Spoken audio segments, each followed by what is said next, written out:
Chapter 33 The Hotel Concert "Put on your white organdy, by all means, Anne," advised Diana decidedly. They were together in the east gable chamber. Outside it was only twilight, a lovely yellowish-green twilight, with a clear blue cloudless sky. A big round moon, slowly deepening from her pallid luster into burnished silver, hung over the haunted wood.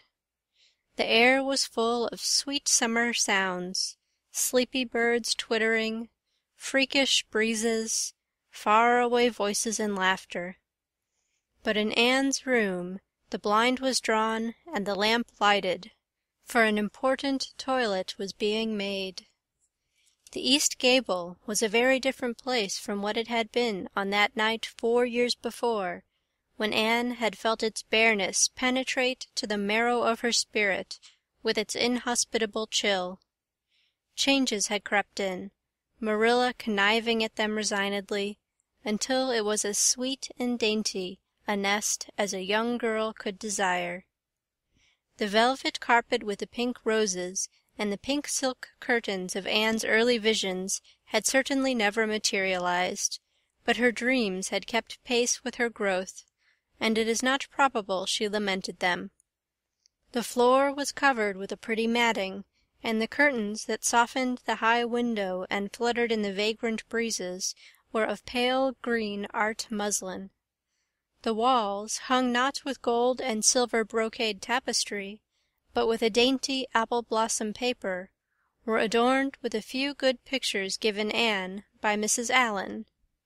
Miss Stacy's photograph occupied the place of honor, and Anne made a sentimental point of keeping fresh flowers on the bracket under it. Tonight a spike of white lilies faintly perfumed the room, like the dream of a fragrance. There was no mahogany furniture, but there was a white painted bookcase filled with books, a cushioned wicker rocker, a toilet table befrilled with white muslin, a quaint gilt-framed mirror with chubby pink cupids and purple grapes painted over its arched top that used to hang in the spare room, and a low white bed. Anne was dressing for a concert at the White Sands Hotel. The guests had got it up in aid of the Charlottetown Hospital, and had hunted out all the available amateur talent in the surrounding districts to help it along.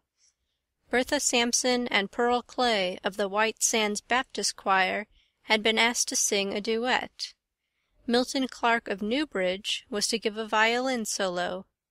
Winnie Adela Blair of Carmody was to sing a Scotch ballad, and Laura Spencer of Spencervale and Anne Shirley of Avonlea were to recite. As Anne would have said at one time, it was an epoch in her life, and she was deliciously athrill with the excitement of it. Matthew was in the seventh heaven of gratified pride over the honor conferred on his Anne, and Marilla was not far behind, although she would have died rather than admit it, and said she didn't think it was very proper for a lot of young folks to be gadding over to the hotel without any responsible person with them. Anne and Diana were to drive over with Jane Andrews and her brother Billy in their double-seated buggy, and several other Avonlea girls and boys were going too. There was a party of visitors expected out from town, and after the concert a supper was to be given to the performers. "Do you really think the organdy will be best?" queried Anne anxiously. "I don't think it's as pretty as my blue-flowered muslin, and it certainly isn't so fashionable." "But it suits you ever so much better," said Diana. "It's so soft and frilly and clinging. The muslin is stiff and makes you look too dressed up, but the organdy seems as if it grew on you." Anne sighed and yielded. Diana was beginning to have a reputation for notable taste in dressing, and her advice on such subjects was much sought after. She was looking very pretty herself on this particular night, in a dress of the lovely wild rose pink, from which Anne was forever debarred, But she was not to take any part in the concert, so her appearance was of minor importance. All her pains were bestowed upon Anne, who, she vowed, must, for the credit of Avonlea, be dressed and combed and adorned to the Queen's taste. "Pull out that frill a little more, so. Here, let me tie your sash. Now for your slippers. I'm going to braid your hair in 2 thick braids, and tie them halfway up with big white bows. No, don't pull out a single curl over your forehead, just have the soft part. There is no way you do your hair suits you so well, Anne, and Mrs. Allen says you look like a Madonna when you part it so. I shall fasten this little white house rose just behind your ear. There was just one on my bush, and I saved it for you." "Shall I put my pearl beads on?" asked Anne. "Matthew brought me a string from town last week, and I know he'd like to see them on me." Diana pursed up her lips, put her black head on one side critically, and finally pronounced in favor of the beads, which were thereupon tied around Anne's slim, milk-white throat. "There's something so stylish about you, Anne," said Diana, with unenvious admiration. "You hold your head with such an air. I suppose it's your figure. I am just a dumpling. I've always been afraid of it, and now I know it is so. Well, I suppose I shall just have to resign myself to it." "But you have such dimples," said Anne, smiling affectionately into the pretty vivacious face so near her own. "Lovely dimples, like little dents in cream. I have given up all hope of dimples. My dimple dream will never come true. But so many of my dreams have that I mustn't complain. Am I all ready now?" "All ready," assured Diana, as Marilla appeared in the doorway, a gaunt figure with grayer hair than of yore and no fewer angles, but with a much softer face. "Come right in and look at our elocutionist, Marilla. Doesn't she look lovely?"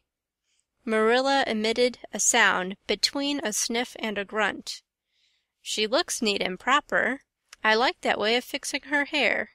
But I expect she'll ruin that dress driving over there in the dust and dew with it, and it looks most too thin for these damp nights. Organdy's the most unserviceable stuff in the world anyhow, and I told Matthew so when he got it, but there is no use in saying anything to Matthew nowadays. Time was when he would take my advice, but now he just buys things for Anne regardless, and the clerks at Carmody know they can palm anything off on him. Just let them tell him a thing is pretty and fashionable, and Matthew plunks his money down for it. Mind you keep your skirt clear of the wheel, Anne, and put your warm jacket on." Then Marilla stalked downstairs, thinking proudly how sweet Anne looked with that one moonbeam from the forehead to the crown, and regretting that she could not go to the concert herself to hear her girl recite. "I wonder if it is too damp for my dress," said Anne anxiously. "Not a bit of it," said Diana, pulling up the window blind. "It's a perfect night, and there won't be any dew. Look at the moonlight." "I'm so glad my window looks east into the sun rising," said Anne, going over to Diana. "It's so splendid to see the morning coming up over those long hills and glowing through those sharp fir tops. It's new every morning, and I feel as if I washed my very soul in that bath of earliest sunshine. Oh, Diana, I love this little room so dearly. I don't know how I'll get along without it when I go to town next month." "Don't speak of your going away tonight," begged Diana. "I don't want to think of it. It makes me so miserable, and I do want to have a good time this evening. What are you going to recite, Anne, and are you nervous?" "Not a bit. I've recited so often in public I don't mind at all now. I've decided to give The Maiden's Vow. It's so pathetic. Laura Spencer is going to give a comic recitation, but I'd rather make people cry than laugh." "Will you recite if they encore you?" "They won't dream of encoring me," scoffed Anne, who was not without her own secret hopes that they would, and already visioned herself telling Matthew all about it at the next morning's breakfast table. "There are Billy and Jane now. I hear the wheels. Come on." Billy Andrews insisted that Anne should ride on the front seat with him, so she unwillingly climbed up. She would have much preferred to sit back with the girls, where she could have laughed and chattered to her heart's content. There was not much of either laughter or chatter in Billy. He was a big, fat, stolid youth of 20, with a round, expressionless face and a painful lack of conversational gifts. But he admired Anne immensely, and was puffed up with pride over the prospect of driving to White Sands with that slim, upright figure beside him. Anne, by dint of talking over her shoulder to the girls, and occasionally passing a sop of civility to Billy, who grinned and chuckled and never could think of any reply until it was too late, contrived to enjoy the drive in spite of all. It was a night for enjoyment. The road was full of buggies, all bound for the hotel, and laughter, silver clear, echoed and re-echoed along it. When they reached the hotel, it was a blaze of light from top to bottom. They were met by the ladies of the concert committee, one of whom took Anne off to the performers' dressing-room, which was filled with the members of a Charlottetown symphony club, among whom Anne felt suddenly shy and frightened and countrified. Her dress, which, in the East Gable, had seemed so dainty and pretty, now seemed simple and plain, too simple and plain, she thought, among all the silks and laces that glistened and rustled around her. What were her pearl beads compared to the diamonds of the big handsome lady near her? And how poor her one wee white rose must look beside all the hothouse flowers the others wore! Anne laid her hat and jacket away and shrank miserably into a corner. She wished herself back in the white room at Green Gables. It was still worse on the platform of the big concert hall of the hotel, where she presently found herself. The electric lights dazzled her eyes, the perfume and hum bewildered her. She wished she were sitting down in the audience with Diana and Jane, who seemed to be having a splendid time away at the back. She was wedged in between a stout lady in pink silk and a tall, scornful-looking girl in a white lace dress. The stout lady occasionally turned her head squarely around and surveyed Anne through her eyeglasses, until Anne, acutely sensitive of being so scrutinized, felt that she must scream aloud, and the white lace girl kept talking audibly to her next-door neighbor about the country bumpkins and rustic belles in the audience, languidly anticipating such fun from the displays of local talent on the program. Anne believed that she would hate that white lace girl to the end of life. Unfortunately for Anne, a professional elocutionist was staying at the hotel and had consented to recite. She was a lithe, dark-eyed woman in a wonderful gown of shimmering gray stuff like woven moonbeams, with gems on her neck and in her dark hair. She had a marvelously flexible voice and wonderful power of expression. The audience went wild over her selection. Anne, forgetting all about herself and her troubles for the time, listened with rapt and shining eyes, but when the recitation ended, she suddenly put her hands over her face. She could never get up and recite after that, never. Had she ever thought she could recite? Oh, if she were only back at Green Gables! At this unpropitious moment, her name was called. Somehow Anne, who did not notice the rather guilty little start of surprise the white lace girl gave, and would not have understood the subtle compliment implied therein if she had, got on her feet and moved dizzily out to the front. She was so pale that Diana and Jane, down in the audience, clasped each other's hands in nervous sympathy. Anne was the victim of an overwhelming attack of stage fright. Often as she had recited in public, she had never before faced such an audience as this, and the sight of it paralyzed her energies completely. Everything was so strange, so brilliant, so bewildering. The rows of ladies in evening dress, the critical faces, the whole atmosphere of wealth and culture about her. Very different was this from the plain benches at the debating club, filled with the homely, sympathetic faces of friends and neighbors. These people, she thought, will be merciless critics. Perhaps, like the white-lace girl, they anticipated amusement from her rustic efforts. She felt hopelessly, helplessly ashamed and miserable. Her knees trembled, her heart fluttered, a horrible faintness came over her. Not a word could she utter, and the next moment she would have fled from the platform, despite the humiliation which, she felt, must ever after be her portion if she did so. But suddenly, as her dilated, frightened eyes gazed out over the audience, she saw Gilbert Blythe away at the back of the room, bending forward with a smile on his face, a smile which seemed to Anne at once triumphant and taunting. In reality, it was nothing of the kind. Gilbert was merely smiling with appreciation of the whole affair in general, and of the effect produced by Anne's slender white form and spiritual face against a background of palms in particular. Josie Pye, whom he had driven over, sat beside him, and her face certainly was both triumphant and taunting. But Anne did not see Josie, and would not have cared if she had.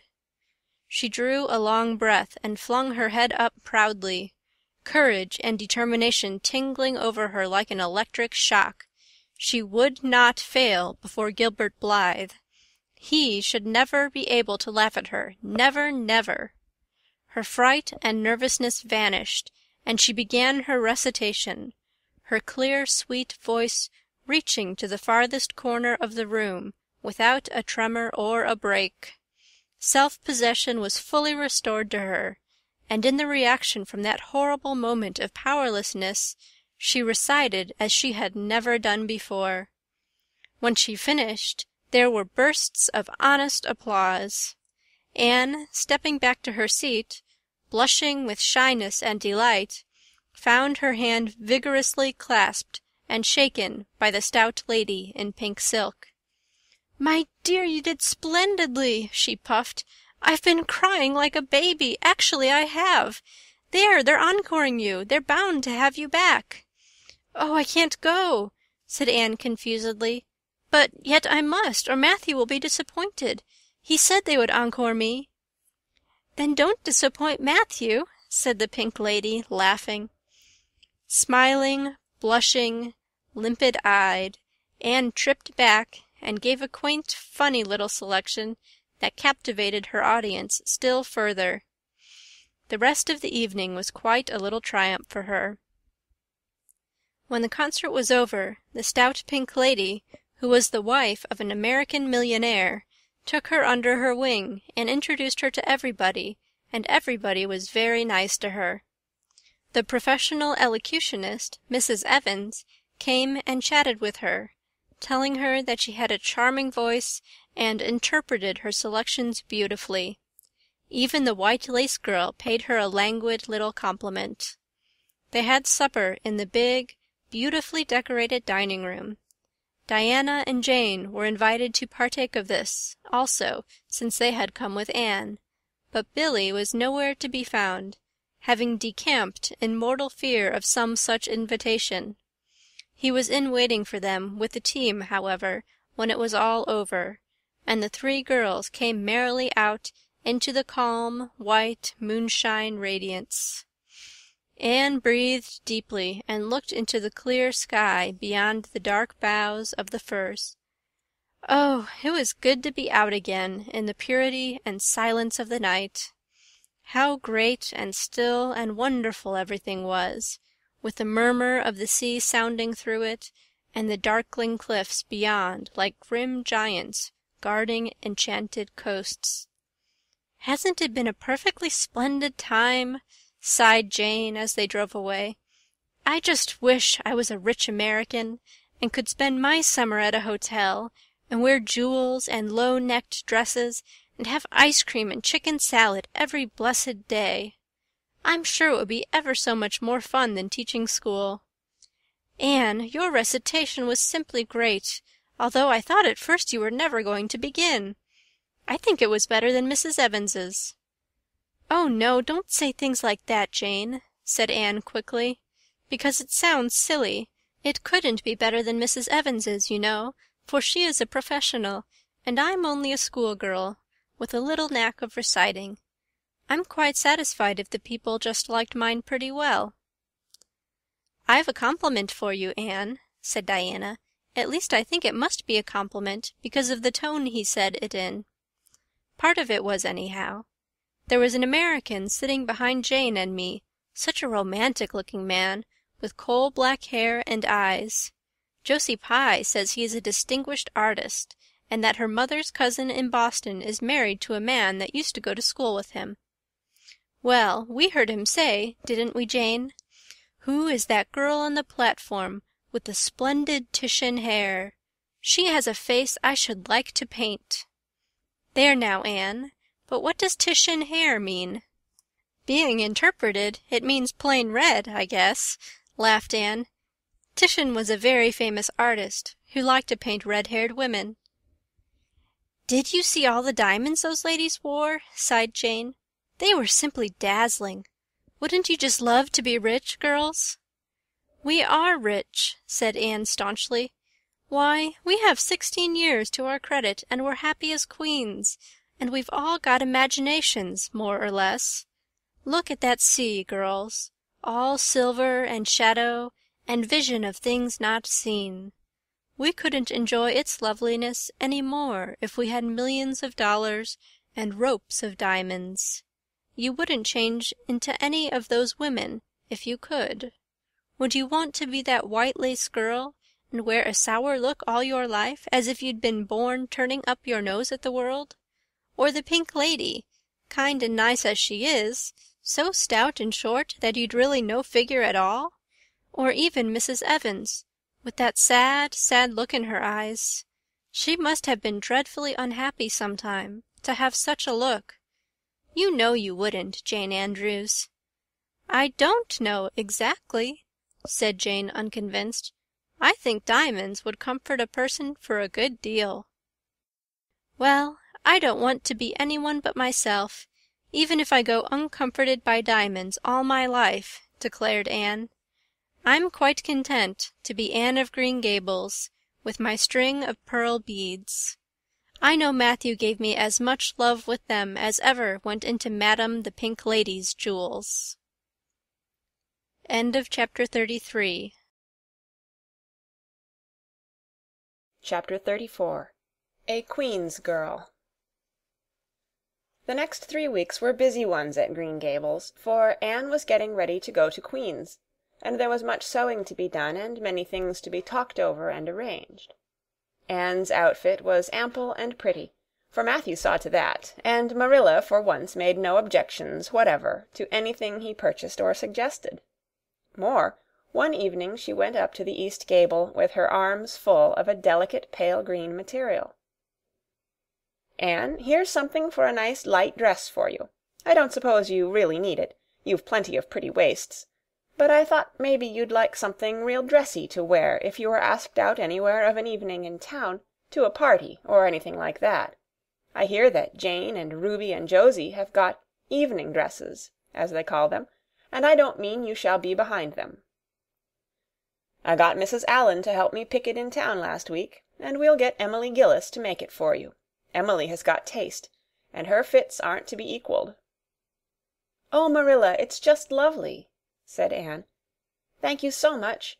I don't believe you ought to be so kind to me. It's making it harder every day for me to go away."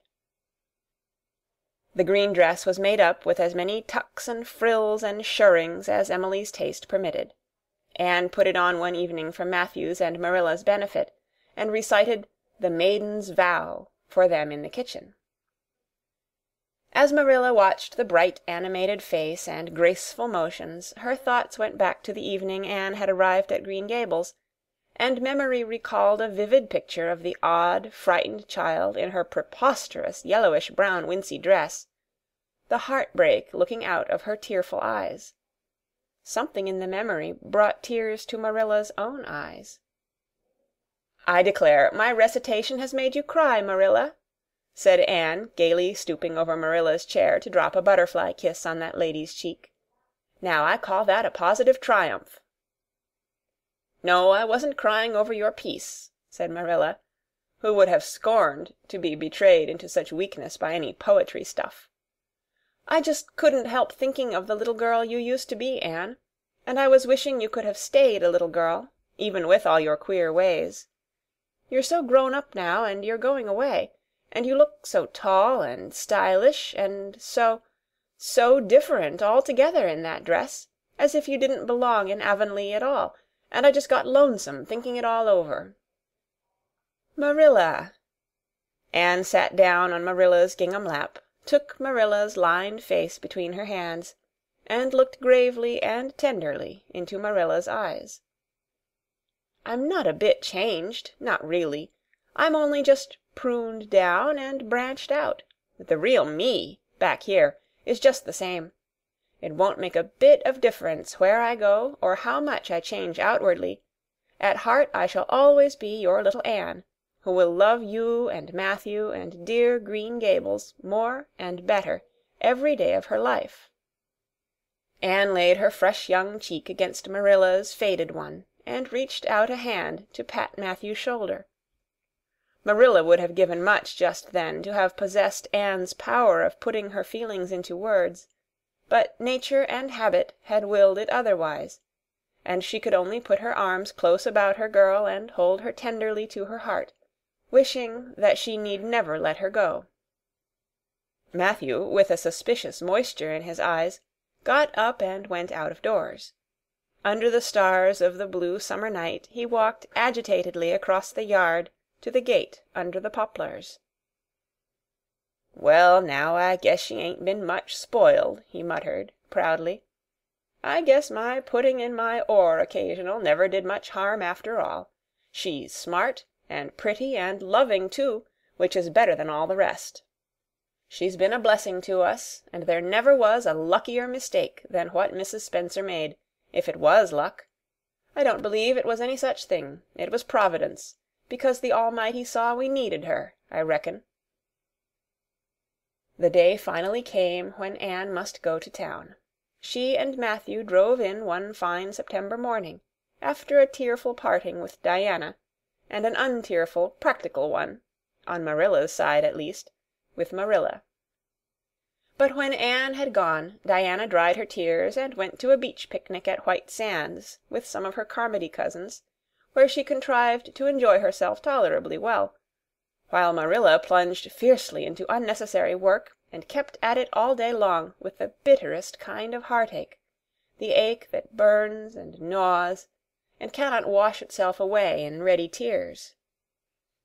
But that night, when Marilla went to bed, acutely and miserably conscious that the little gable room at the end of the hall was untenanted by any vivid young life, and unstirred by any soft breathing, she buried her face in her pillow and wept for her girl in a passion of sobs that appalled her, when she grew calm enough to reflect how very wicked it must be to take on so about a sinful fellow creature. Anne and the rest of the Avonlea scholars reached town just in time to hurry off to the academy. That first day passed pleasantly enough in a whirl of excitement, meeting all the new students, learning to know the professors by sight, and being assorted and organized into classes. Anne intended taking up the second-year work, being advised to do so by Miss Stacy. Gilbert Blythe elected to do the same. This meant getting a first-class teacher's license in 1 year instead of 2, if they were successful, but it also meant much more and harder work. Jane, Ruby, Josie, Charlie, and Moody Spurgeon, not being troubled with the stirrings of ambition, were content to take up the second-class work. Anne was conscious of a pang of loneliness when she found herself in a room with 50 other students, not one of whom she knew, except the tall brown-haired boy across the room, and knowing him in the fashion she did not help her much, as she reflected pessimistically. Yet she was undeniably glad that they were in the same class. The old rivalry could still be carried on, and Anne would hardly have known what to do if it had been lacking. "I wouldn't feel comfortable without it," she thought. "Gilbert looks awfully determined. I suppose he's making up his mind, here and now, to win the medal. What a splendid chin he has! I never noticed it before.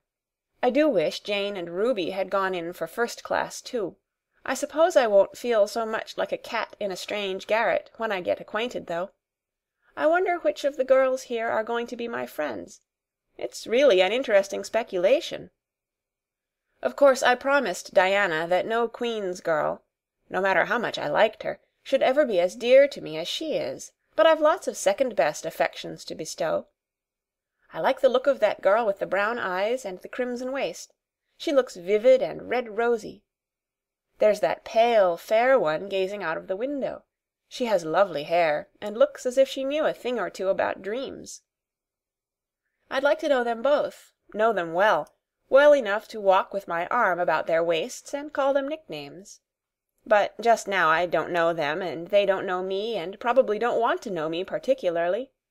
Oh, it's lonesome. It was lonesomer still when Anne found herself alone in her hall bedroom that night at twilight. She was not to board with the other girls, who all had relatives in town to take pity on them. Miss Josephine Barry would have liked to board her, but Beechwood was so far from the academy that it was out of the question. So Miss Barry hunted up a boarding-house, assuring Matthew and Marilla that it was the very place for Anne. "The lady who keeps it is a reduced gentlewoman," explained Miss Barry.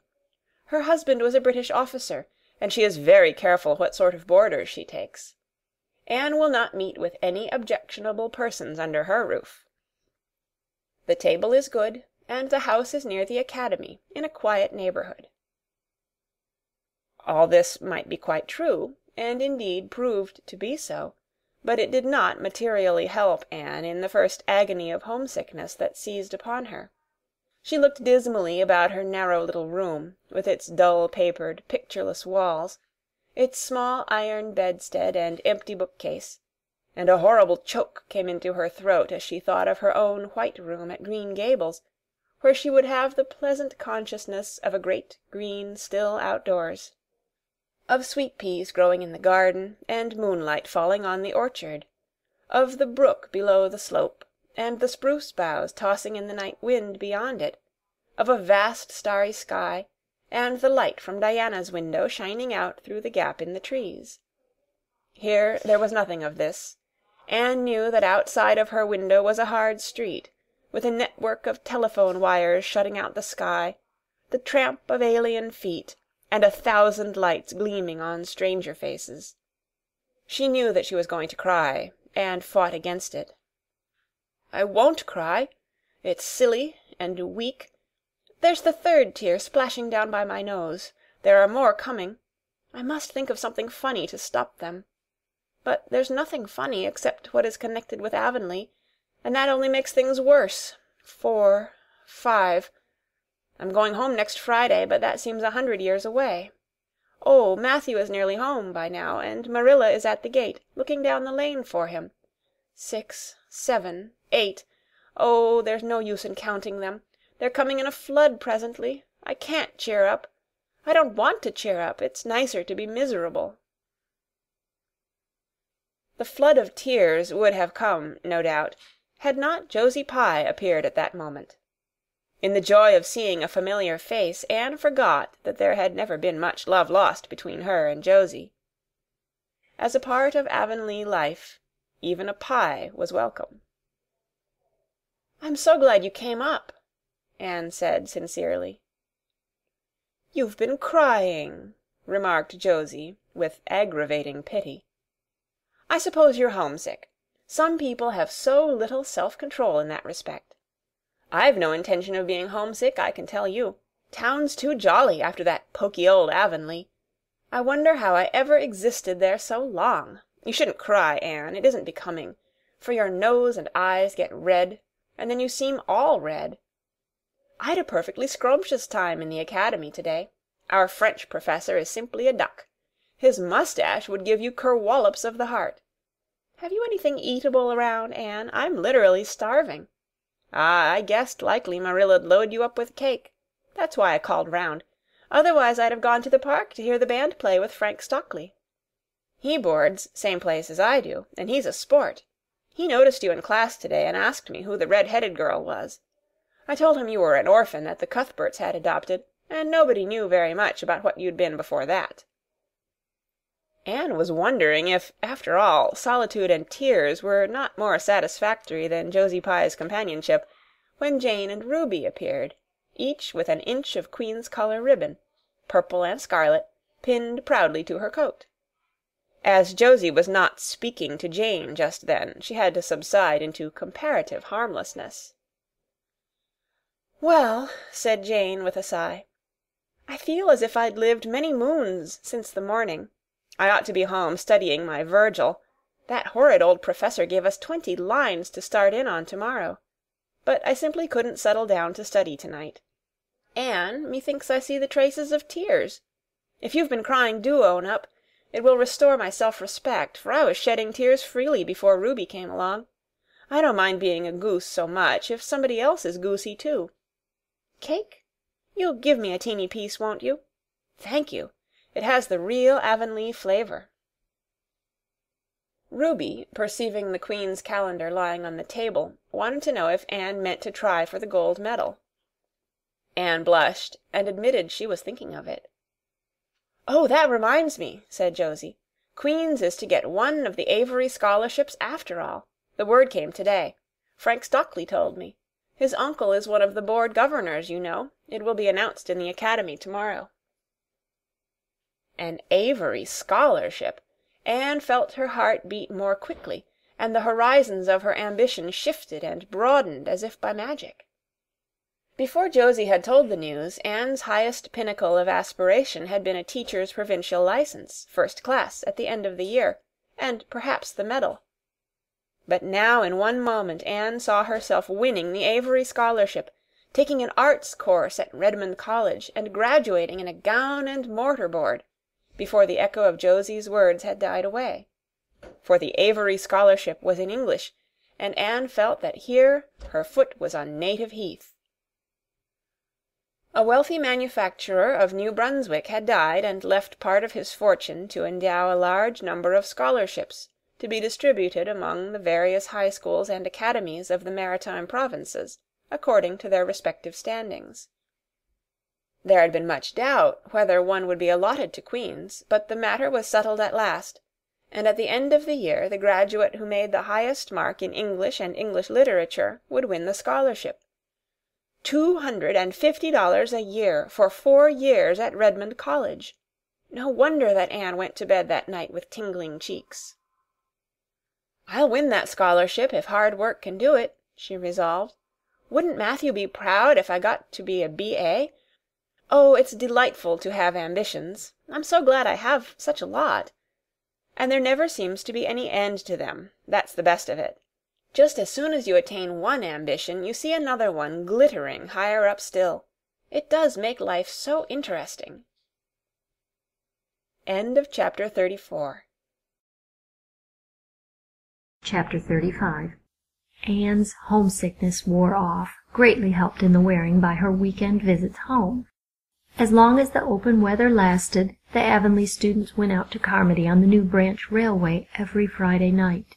Diana and several other Avonlea young folks were generally on hand to meet them, and they all walked over to Avonlea in a merry party. Anne thought those Friday evening gypsyings over the autumnal hills in the crisp golden air, with the home lights of Avonlea twinkling beyond, were the best and dearest hours in the whole week. Gilbert Blythe nearly always walked with Ruby Gillis, and carried her satchel for her. Ruby was a very handsome young lady, now thinking herself quite as grown-up as she really was. She wore her skirts as long as her mother would let her, and did her hair up in town, though she had to take it down when she went home. She had large, bright blue eyes, a brilliant complexion, and a plump, showy figure. She laughed a great deal, was cheerful and good-tempered, and enjoyed the pleasant things of life frankly. "But I shouldn't think she was the sort of girl Gilbert would like," whispered Jane to Anne. Anne did not think so either, but she would not have said so for the Avery scholarship. She could not help thinking, too, that it would be very pleasant to have such a friend as Gilbert, to jest and chatter with, and exchange ideas about books and studies and ambitions. Gilbert had ambitions, she knew, and Ruby Gillis did not seem the sort of person with whom such could be profitably discussed. There was no silly sentiment in Anne's ideas concerning Gilbert. Boys were to her, when she thought about them at all, merely possible good comrades. If she and Gilbert had been friends, she would not have cared how many other friends he had, nor with whom he walked. She had a genius for friendship. Girl friends she had in plenty, but she had a vague consciousness that masculine friendship might also be a good thing, to round out one's conceptions of companionship and furnish broader standpoints of judgment and comparison. Not that Anne could have put her feelings on the matter into just such clear definition, but she thought that if Gilbert had ever walked home with her from the train, over the crisp fields and along the ferny byways, they might have had many and merry and interesting conversations about the new world that was opening around them, and their hopes and ambitions therein. Gilbert was a clever young fellow, with his own thoughts about things, and a determination to get the best out of life and put the best into it. Ruby Gillis told Jane Andrews that she didn't understand half the things Gilbert Blythe said. He talked just like Anne Shirley did when she had a thoughtful fit on, and for her part she didn't think it any fun to be bothering about books and that sort of thing when you didn't have to. Frank Stockley had lots more dash and go, but then he wasn't half as good looking as Gilbert, and she really couldn't decide which she liked best. In the academy Anne gradually drew a little circle of friends about her, thoughtful, imaginative, ambitious students like herself. With the Rose-Red girl, Stella Maynard, and the Dream girl, Priscilla Grant, she soon became intimate, finding the latter pale, spiritual-looking maiden to be full to the brim of mischief and pranks and fun, while the vivid black-eyed Stella had a heart full of wistful dreams and fancies, as aerial and rainbow-like as Anne's own. After the Christmas holidays, the Avonlea students gave up going home on Fridays and settled down to hard work. By this time all the Queen's scholars had gravitated into their own places in the ranks, and the various classes had assumed distinct and settled shadings of individuality. Certain facts had become generally accepted. It was admitted that the medal contestants had practically narrowed down to three: Gilbert Blythe, Anne Shirley, and Lewis Wilson. The Avery scholarship was more doubtful, any one of a certain 6 being a possible winner. The bronze medal for mathematics was considered as good as won by a fat, funny little up-country boy with a bumpy forehead and a patched coat. Ruby Gillis was the handsomest girl of the year at the academy. In the second-year classes, Stella Maynard carried off the palm for beauty, with small but critical minority in favor of Anne Shirley. Ethel Marr was admitted by all competent judges to have the most stylish modes of hair-dressing, and Jane Andrews, plain, plodding, conscientious Jane, carried off the honors in the domestic science course. Even Josie Pye attained a certain preeminence as the sharpest-tongued young lady in attendance at Queen's, so it may be fairly stated that Miss Stacy's old pupils held their own in the wider arena of the academical course. Anne worked hard and steadily. Her rivalry with Gilbert was as intense as it had ever been in Avonlea school, although it was not known in the class at large, but somehow the bitterness had gone out of it. Anne no longer wished to win for the sake of defeating Gilbert, rather for the proud consciousness of a well-won victory over a worthy foeman. It would be worth while to win, but she no longer thought life would be insupportable if she did not. In spite of lessons, the students found opportunities for pleasant times. Anne spent many of her spare hours at Beechwood, and generally ate her Sunday dinners there and went to church with Miss Barry. The latter was, as she admitted, growing old, but her black eyes were not dim, nor the vigor of her tongue in the least abated. But she never sharpened the latter on Anne, who continued to be a prime favorite with the critical old lady. "That Anne girl improves all the time," she said. "I get tired of other girls. There is such a provoking and eternal sameness about them. Anne has as many shades as a rainbow, and every shade is the prettiest while it lasts. I don't know that she is as amusing as she was when she was a child, but she makes me love her, and I like people who make me love them. It saves me so much trouble in making myself love them." Then, almost before anybody realized it, spring had come. Out in Avonlea the Mayflowers were peeping pinkly out on the sere barrens where snow wreaths lingered, and the mist of green was on the woods and in the valleys. But in Charlottetown, harassed Queen's students thought and talked only of examinations. "It doesn't seem possible that the term is nearly over," said Anne. Why, last fall it seemed so long to look forward to, a whole winter of studies and classes. And here we are with the exams looming up next week. Girls, sometimes I feel as if those exams meant everything. But when I look at the big buds swelling on those chestnut trees and the misty blue air at the end of the streets, they don't seem half so important. Jane and Ruby and Josie, who had dropped in, did not take this view of it. To them the coming examinations were constantly very important indeed, far more important than chestnut buds or Maytime hazes. It was all very well for Anne, who was sure of passing at least, to have her moments of belittling them. But when your whole future depended on them, as the girls truly thought theirs did, you could not regard them philosophically. "I've lost 7 pounds in the last 2 weeks," sighed Jane. "It's no use to say don't worry.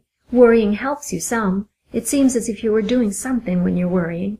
It would be dreadful if I failed to get my license after going to Queen's all winter and spending so much money." "I don't care," said Josie Pye. "If I don't pass this year, I'm coming back next. My father can afford to send me, and Frank Stockley says that Professor Tremaine said Gilbert Blythe was sure to get the medal, and that Emily Clay would likely win the Avery scholarship." "That may make me feel badly tomorrow, Josie," laughed Anne, "but just now I honestly feel that as long as I know the violets are coming out all purple down in the hollow below Green Gables, and that little ferns are poking their heads up in Lover's Lane, it's not a great deal of difference whether I win the Avery or not. I've done my best, and I begin to understand what is meant by the joy of the strife. Next to trying and winning, the best thing is trying and failing. Girls, don't talk about exams. Look at that arch of pale green sky over those houses, and picture to yourself what it must look like over the purply dark beech woods back of Avonlea." "What are you going to wear for commencement, Jane?" asked Ruby practically. Jane and Josie both answered at once, and the chatter drifted into a side eddy of fashions. But Anne, with her elbows on the window-sill, her soft cheek laid against her clasped hands, and her eyes filled with visions, looked out unheedingly across city roof and spire to that glorious dome of sunset sky, and wove her dreams of a possible future from the golden tissue of youth's own optimism. All the beyond was hers, with its possibilities lurking rosily in the oncoming years, each year a rose of promise, to be woven into an immortal chaplet. And that's the end of Chapter 35. Chapter 36. The Glory in the Dream. On the morning when the final results of all the examinations were to be posted on the bulletin board at Queen's, Anne and Jane walked down the street together.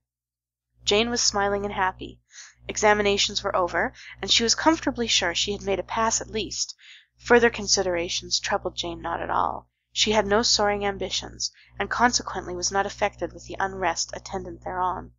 For we pay a price for everything we get or take in this world, and although ambitions are well worth having, they are not to be cheaply won, but exact their dues of work and self-denial, anxiety and discouragement.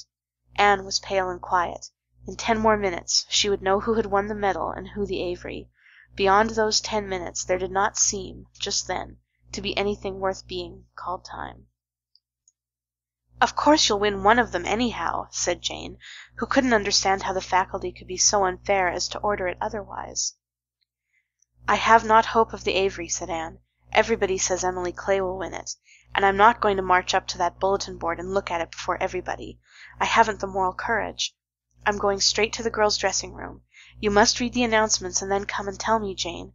And I implore you, in the name of our old friendship, to do it as quickly as possible. If I have failed, just say so, without trying to break it gently. And whatever you do, don't sympathize with me. Promise me this, Jane." Jane promised solemnly, but, as it happened, there was no necessity for such a promise. When they went up to the entrance steps of Queen's, they found the hall full of boys who were carrying Gilbert Blythe around on their shoulders, and yelling at the tops of their voices, "Hurrah for Blythe, medalist!" For a moment, Anne felt one sickening pang of defeat and disappointment. So she had failed, and Gilbert had won. Well, Matthew would be sorry. He had been so sure she would win. And then somebody called out, "3 cheers for Miss Shirley, winner of the Avery!" "Oh, Anne!" gasped Jane, as they fled to the girls' dressing room amid hearty cheers.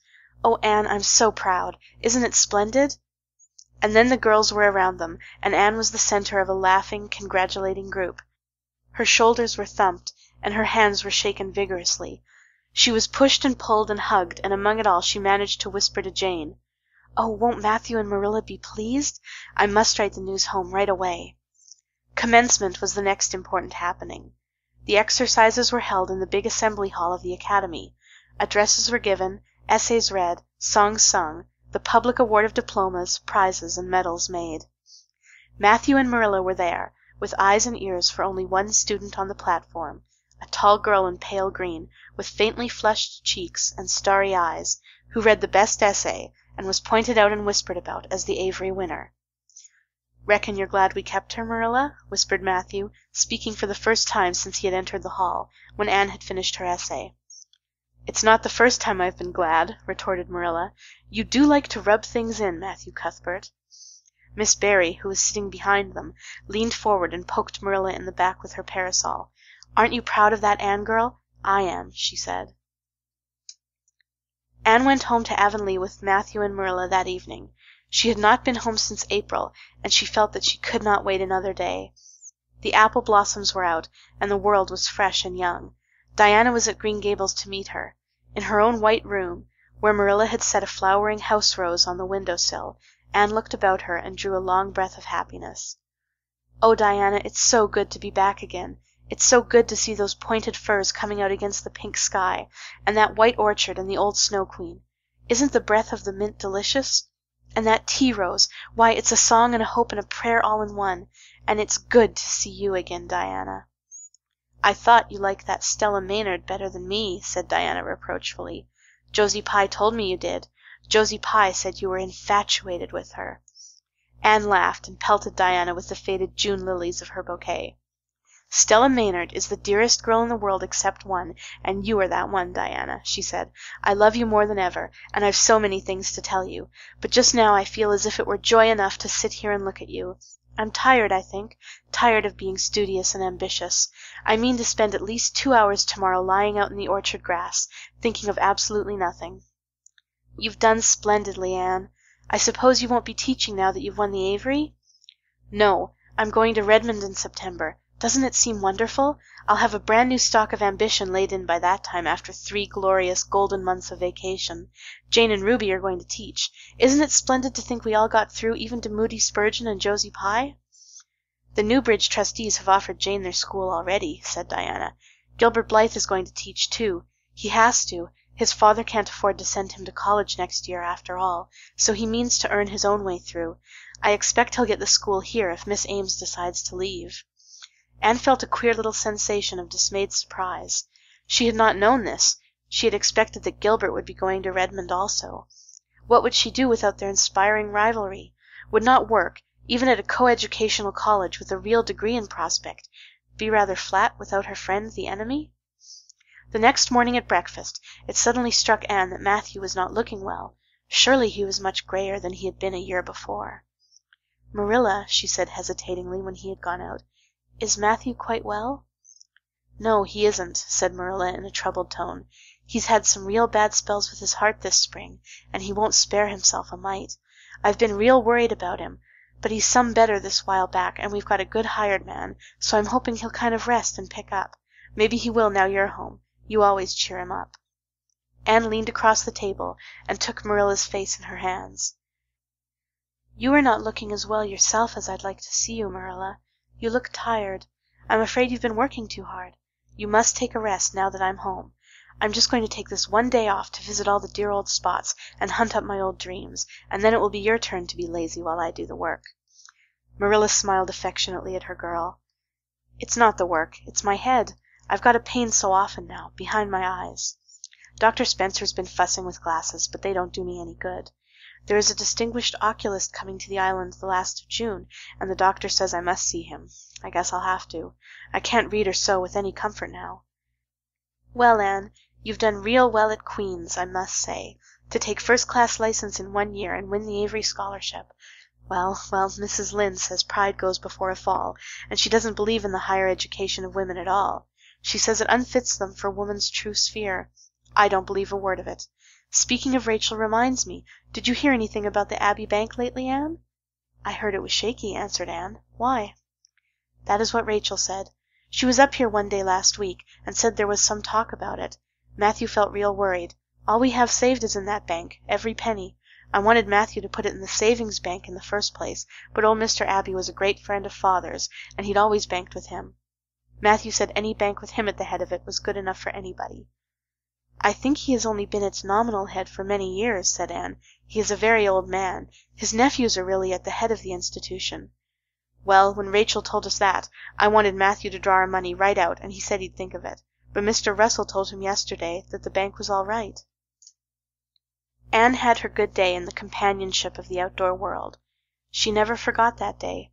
It was so bright and golden and fair, so free from shadow, and so lavish of blossom. Anne spent some of its rich hours in the orchard. She went to the Dryad's Bubble and Willowmere and Violet Vale. She called at the manse and had a satisfying talk with Mrs. Allan. And finally in the evening she went with Matthew for the cows, through Lover's Lane to the back pasture. The woods were all gloried through with sunset, and the warm splendor of it streamed down through the hill gaps in the west. Matthew walked slowly with bent head. Anne, tall and erect, suited her springing step to his. "You've been working too hard today, Matthew," she said reproachfully. "Why won't you take things easier?" "Well now, I can't seem to," said Matthew, as he opened the yard gate to let the cows through. "It's only that I'm getting old, Anne, and keep forgetting it. Well, I've always worked pretty hard, and I'd rather drop in harness." "If I had been the boy you sent for," said Anne wistfully, "I'd be able to help you so much now, and spare you in 100 ways. I could find it in my heart to wish I had been, just for that." "Well now, I'd rather have you than a dozen boys, Anne," said Matthew, patting her hand. "Just mind you that, rather than a dozen boys. Well now, I guess it wasn't a boy that took the Avery scholarship, was it? It was a girl, my girl that I'm proud of." He smiled his shy smile at her as he went into the yard. Anne took the memory of it with her when she went to her room that night, and sat for a long while at her open window, thinking of the past and dreaming of the future. Outside, the Snow Queen was mistily white in the moonshine. The frogs were singing in the marsh beyond Orchard Slope. Anne always remembered the silvery, peaceful beauty and fragrant calm of that night. It was the last night before sorrow touched her life, and no life is ever quite the same again when once that cold, sanctifying touch has been laid upon it. End of Chapter 36. Chapter 37. The Reaper Whose Name is Death. "Matthew, Matthew, what is the matter? Matthew, are you sick?" It was Marilla who spoke, alarm in every jerky word. Anne came through the hall, her hands full of white narcissus. It was long before Anne could love the sight or odor of white narcissus again. In time to hear her and to see Matthew standing in the porch doorway, a folded paper in his hand, and his face strangely drawn and grey. Anne dropped her flowers and sprang across the kitchen to him at the same moment as Marilla. They were both too late. Before they could reach him, Matthew had fallen across the threshold. "He's fainted," gasped Marilla. "Anne, run for Martin. Quick, quick! He's at the barn." Martin, the hired hand, who had just driven home from the post office, started at once for the doctor, calling at Orchard Slope on his way to send Mr. and Mrs. Barry over. Mrs. Lynde, who was there on an errand, came too. They found Anne and Marilla distractedly trying to restore Matthew to consciousness. Mrs. Lynde pushed them gently aside, tried his pulse, and then laid her ear over his heart. She looked at their anxious faces sorrowfully, and the tears came into her eyes. "Oh, Marilla," she said gravely, "I don't think we can do anything for him." "Mrs. Lynde, you can't think Matthew is... Anne could not say the dreadful word. She turned sick and pallid. "Child, yes, I'm afraid of it. Look at his face. When you've seen that look as often as I have, you'll know what it means." Anne looked at the still face and there beheld the seal of the Great Presence. When the doctor came, he said that death had been instantaneous and probably painless, caused in all likelihood by some sudden shock. The secret of the shock was discovered to be in the paper Matthew had held, and which Martin had brought from the office that morning. It contained an account of the failure of the Abbey Bank. The news spread quickly through Avonlea, and all day friends and neighbours thronged Green Gables, and came and went on errands of kindness for the dead and living. For the first time, shy, quiet Matthew Cuthbert was a person of central importance. The white majesty of death had fallen on him and set him apart as one crowned. When the calm night came softly down over Green Gables, the old house was hushed and tranquil. In the parlour lay Matthew Cuthbert in his coffin, his long grey hair framing his placid face, on which there was a little kindly smile. Anne hoped that the tears would come in solitude. It seemed to her a terrible thing that she could not shed a tear for Matthew, whom she had loved so much, and who had been so kind to her. Matthew, who had walked with her last evening at sunset, and was now lying in the dim room below, with that awful peace on his brow. But no tears came at first, even when she knelt by her window in the darkness and prayed, looking up to the stars beyond the hills. No tears, only the same horrible dull ache of misery that kept on aching until she fell asleep, worn out with the day's pain and excitement. In the night she awakened, with the stillness and the darkness about her, and the recollection of the day came over her like a wave of sorrow. She could see Matthew's face smiling at her as he had smiled when they parted at the gate that last evening. She could hear his voice saying, my girl that I'm proud of." Then the tears came, and Anne wept her heart out. Marilla heard her and crept in to comfort her. There, don't cry so, dearie. It can't bring him back. It isn't right to cry so. I knew that today, but I couldn't help it then. He'd always been such a good, kind brother to me. But God knows best." "Oh, just let me cry, Marilla," sobbed Anne. "The tears don't hurt me like that ache did. Stay here for a while with me and keep your arms around me. So. I couldn't have Diana stay. She's good and kind and sweet, but it's not her sorrow. She's outside of it, and she couldn't come close enough to my heart to help me. It's our sorrow, yours and mine. Oh, Marilla, what will we do without him?" "We've got each other, Anne. I don't know what I'd do if you weren't here, if you'd never come. Oh, Anne, I know I've been kind of strict and harsh with you, maybe, but you mustn't think I didn't love you as well as Matthew did, for all that. I want to tell you now when I can. It's never been easy for me to say things out of my heart, but at times like this it's easier. I love you as dear as if you were my own flesh and blood, and you've been my joy and comfort ever since you came to Green Gables."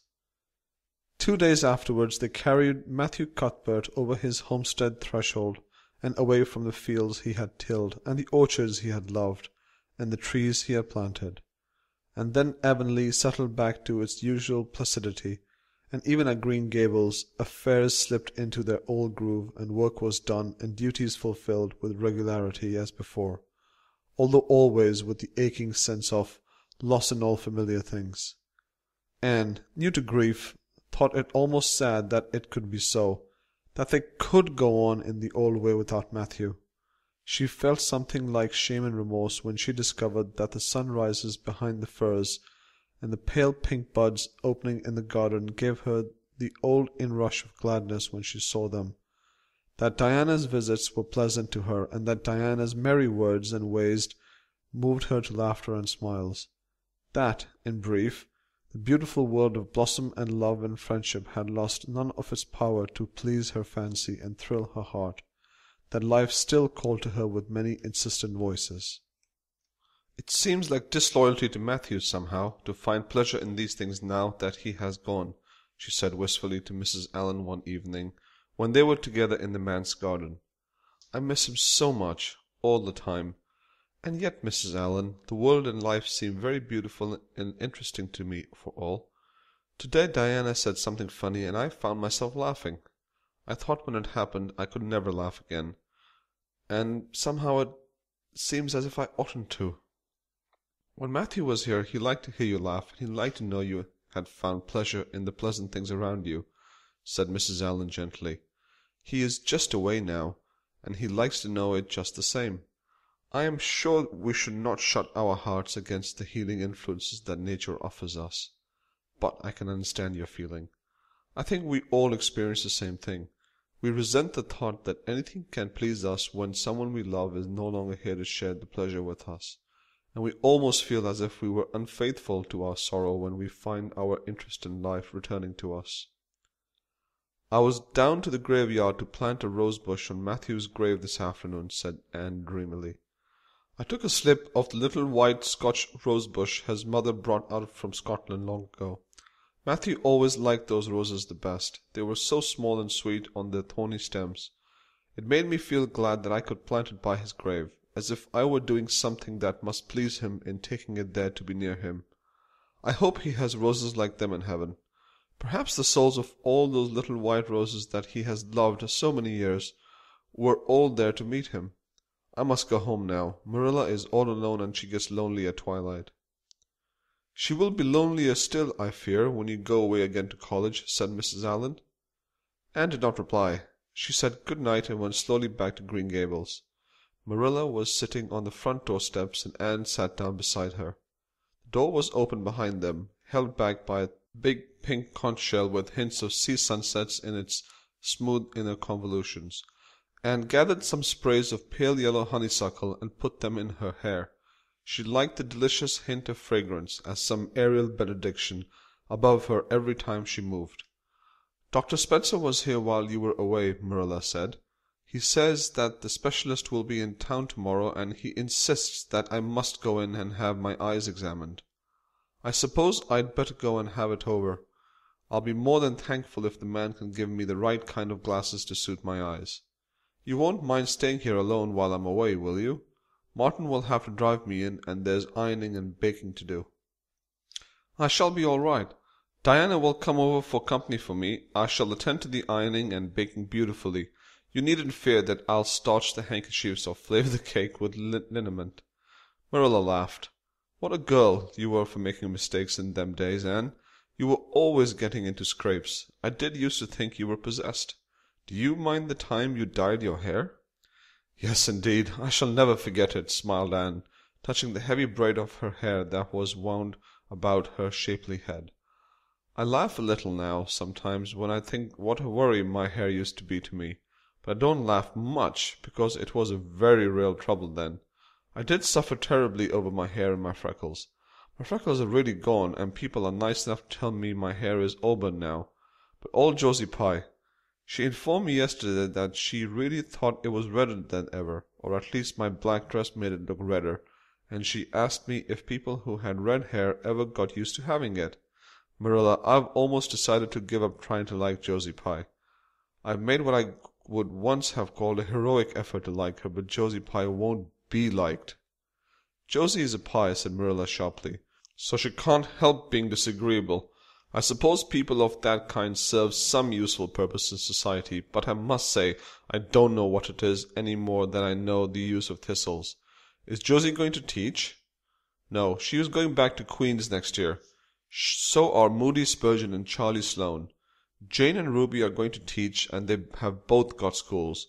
Jane at Newbridge and Ruby at some place up west." "Gilbert Blythe is going to teach too, isn't he?" "Yes," briefly.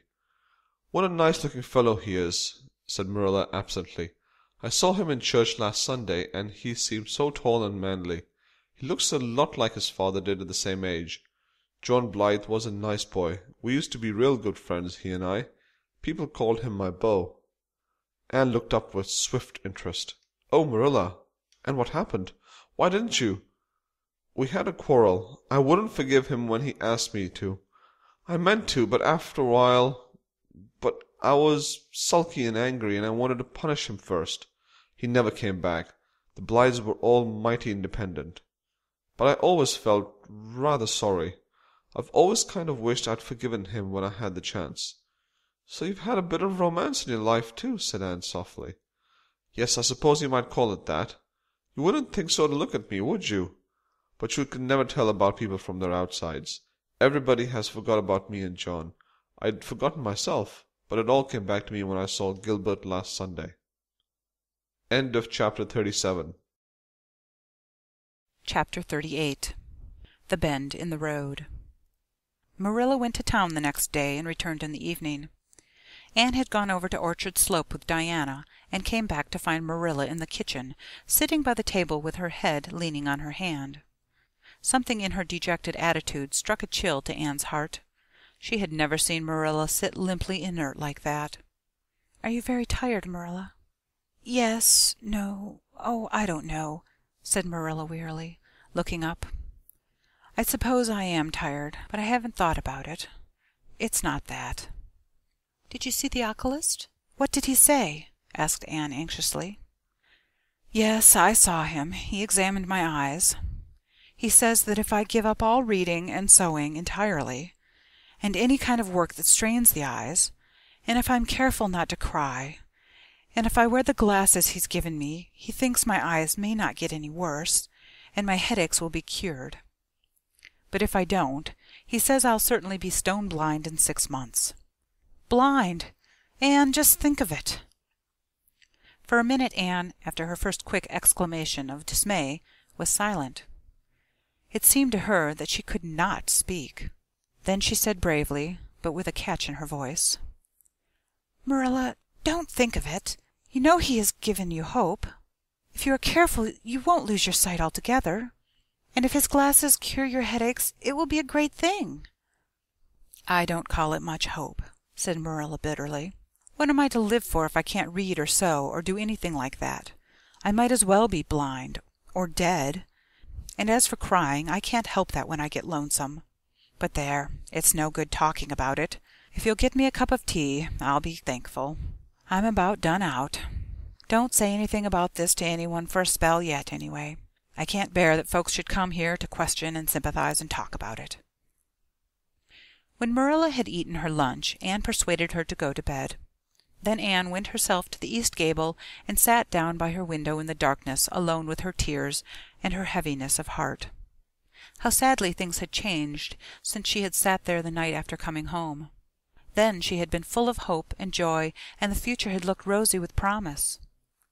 Anne felt as if she had lived years since then, but before she went to bed there was a smile on her lips and peace in her heart. She had looked her duty courageously in the face and found it a friend, as duty ever is when we meet it frankly. One afternoon, a few days later, Marilla came slowly in from the front yard, where she had been talking to a caller, a man whom Anne knew by sight as Sadler from Carmody. Anne wondered what he could have been saying to bring that look to Marilla's face. "What did Mr. Sadler want, Marilla?" Marilla sat down by the window and looked at Anne. There were tears in her eyes in defiance of the oculist's prohibition, and her voice broke as she said, "He heard that I was going to sell Green Gables, and he wants to buy it." "Buy it? Buy Green Gables?" Anne wondered if she had heard aright. "Oh, Marilla, you don't mean to sell Green Gables?" "Anne, I don't know what else is to be done. I've thought it all over. If my eyes were strong, I could stay here and make out to look after things and manage with a good hired man. But as it is, I can't. I may lose my sight altogether, and anyway, I'll not be fit to run things. Oh, I never thought I'd live to see the day when I'd have to sell my home. But things would only go behind worse and worse all the time, till nobody would want to buy it.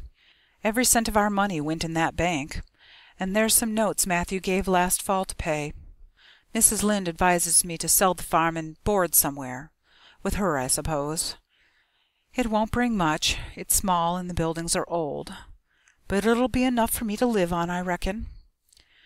I'm thankful you're provided for with that scholarship, Anne. I'm sorry you won't have a home to come to in your vacations, that's all. But I suppose you'll manage somehow." Marilla broke down and wept bitterly. "You mustn't sell Green Gables," said Anne resolutely. "Oh, Anne, I wish I didn't have to. But you can see for yourself. I can't stay here alone. I'd go crazy with trouble and loneliness, and my sight would go. I know it would." "You won't have to stay here alone, Marilla. I'll be with you. I'm not going to Redmond." "Not going to Redmond?" Marilla lifted her worn face from her hands and looked at Anne. "Why, what do you mean?" "Just what I say. I'm not going to take the scholarship. I decided so the night after you came home from town. You surely don't think I could leave you alone in your trouble, Marilla, after all you've done for me? I've been thinking and planning. Let me tell you my plans. Mr. Barry wants to rent the farm for next year, so you won't have any bother over that. And I'm going to teach. I've applied for the school here, but I don't expect to get it, for I understand the trustees have promised it to Gilbert Blythe. But I can have the Carmody school. Mr. Blair told me so last night at the store. Of course that won't be quite as nice or convenient as if I had the Avonlea school. But I can board home and drive myself over to Carmody and back, in the warm weather at least. And even in winter I can come home Fridays. We'll keep a horse for that. Oh, I have it all planned out, Marilla, and I'll read to you and keep you cheered up. You shan't be dull or lonesome, and we'll be real cozy and happy here together, you and I. Marilla had listened like a woman in a dream. Oh, Anne, I could get on real well if you were here, I know. But I can't let you sacrifice yourself so for me. It would be terrible. Nonsense, Anne laughed merrily. There is no sacrifice.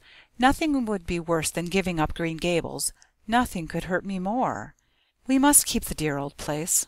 My mind is quite made up, Marilla. I'm not going to Redmond, and I am going to stay here and teach.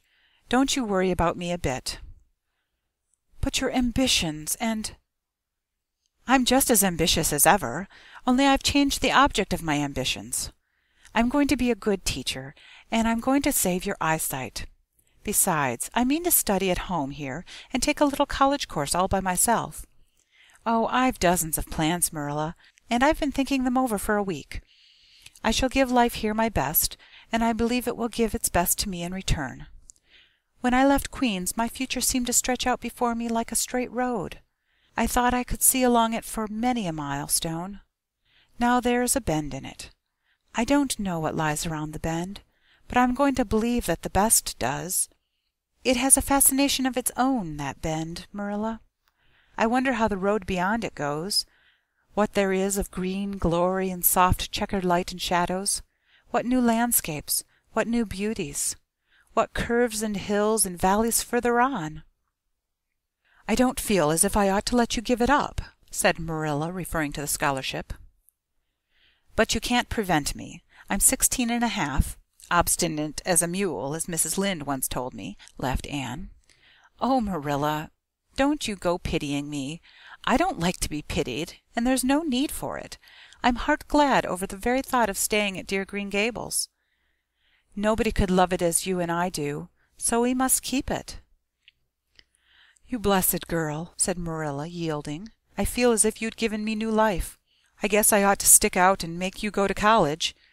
But I know I can't, so I ain't going to try. I'll make it up to you, though, Anne. When it became noised abroad in Avonlea that Anne Shirley had given up the idea of going to college and intended to stay home and teach, there was a good deal of discussion over it. Most of the good folks, not knowing about Marilla's eyes, thought she was foolish. Mrs. Allan did not. She told Anne so in approving words that brought tears of pleasure to the girl's eyes. Neither did good Mrs. Lynde. She came up one evening and found Anne and Marilla sitting at the front door in the warm, scented summer dusk.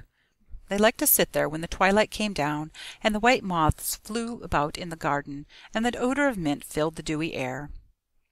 Mrs. Rachel deposited her substantial person upon the stone bench by the door, behind which grew a row of tall pink and yellow hollyhocks, with a long breath of mingled weariness and relief. I declare, I'm getting glad to sit down. I've been on my feet all day, and 200 pounds is a good bit for 2 feet to carry around. It's a good blessing not to be fat, Marilla. I hope you appreciate it. Well, Anne, I hear you've given up your notion of going to college. I was real glad to hear it. You've got as much education now as a woman can be comfortable with. I don't believe in girls going to college with the men and cramming their heads full of Latin and Greek and all that nonsense. But I'm going to study Latin and Greek just the same, Mrs. Lynde, said Anne, laughing. I'm going to take my arts courses right here at Green Gables and study everything that I would at college. Mrs. Lynde lifted her hands in holy horror. Anne Shirley, you'll kill yourself. Not a bit of it. I shall thrive on it. Oh, I'm not going to overdo things. As Josiah Allen's wife says, I shall be medium. But I'll have lots of spare time in the long winter evenings, and I've no vocation for fancy work. I'm going to teach over at Carmody, you know." "I don't know it. I guess you're going to teach right here in Avonlea. The trustees have decided to give you the school." "Mrs. Lynde!" cried Anne, springing to her feet in her surprise. "Why, I thought they had promised it to Gilbert Blythe." "So they did, but as soon as Gilbert heard that you had applied for it, he went to them. They had a business meeting at the school last night, you know, and told them that he withdrew his application, and suggested that they accept yours. He said he was going to teach at White Sands.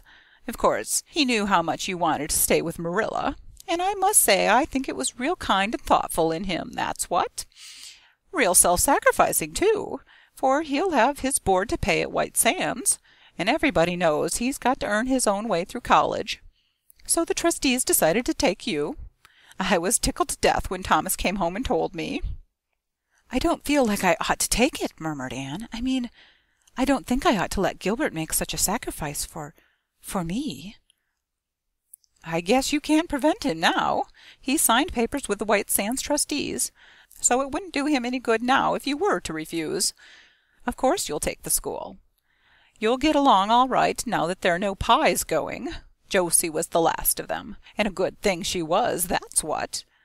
There's been some Pye or other going to Avonlea school for the last 20 years, and I guess their mission in life was to keep school teachers reminded that Earth isn't their home. Bless my heart! What does all that winking and blinking at the Berry Gable mean?" "Diana is signaling for me to go over," laughed Anne. "You know we keep up the old custom. Excuse me while I run over and see what she wants." Anne ran down the clover slope like a deer, and disappeared in the furry shadows of the haunted wood. Mrs. Lynde looked after her indulgently. "There's a good deal of the child about her yet in some ways." "There's a good deal more of the woman about her in others," retorted Marilla with a momentary return of her old crispness. But crispness was no longer Marilla's distinguishing characteristic, as Mrs. Lynde told her Thomas that night. "Marilla Cuthbert has got mellow, that's what." Anne went to the little Avonlea graveyard the next evening to put fresh flowers on Matthew's grave and water the Scotch rose bush.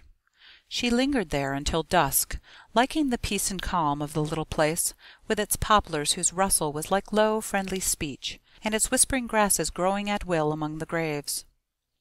When she finally left it, and walked down the long hill that sloped to the Lake of Shining Waters, it was past sunset, and all Avonlea lay before her in a dreamlike afterlight, a haunt of ancient peace.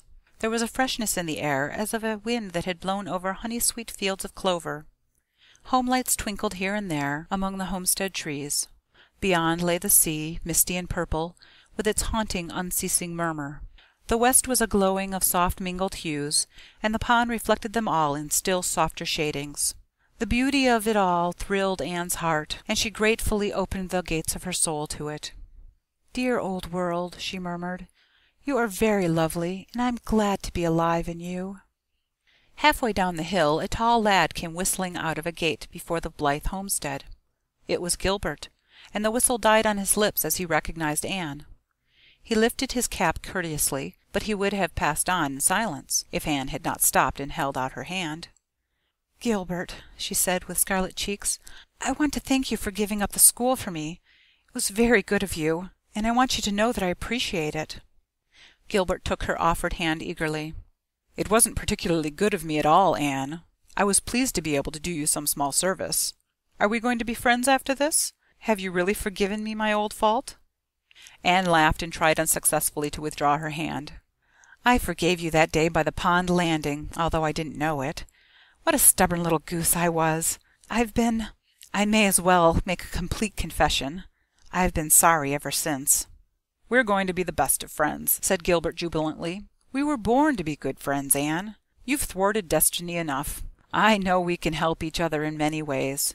You're going to keep up your studies, aren't you? So am I. Come, I'm going to walk home with you." Marilla looked curiously at Anne when the latter entered the kitchen. "Who was that came up the lane with you, Anne?"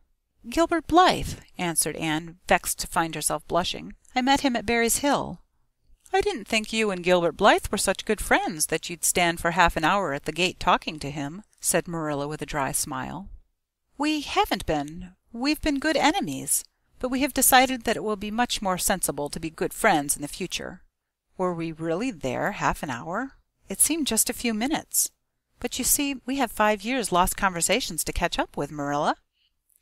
Anne sat long at her window that night, companioned by a glad content. The wind purred softly in the cherry boughs, and the mint breaths came up to her. The stars twinkled over the pointed firs in the hollow, and Diana's light gleamed through the old gap. Anne's horizons had closed in since the night she had sat there after coming home from Queen's. But if the path set before her feet was to be narrow, she knew that flowers of quiet happiness would bloom along it. The joy of sincere work and worthy aspiration and congenial friendship were to be hers. Nothing could rob her of her birthright of fancy or her ideal world of dreams. And there was always the bend in the road. "God's in his heaven. All's right with the world," whispered Anne softly. End of Chapter 38. End of Anne of Green Gables by Lucy Maud Montgomery.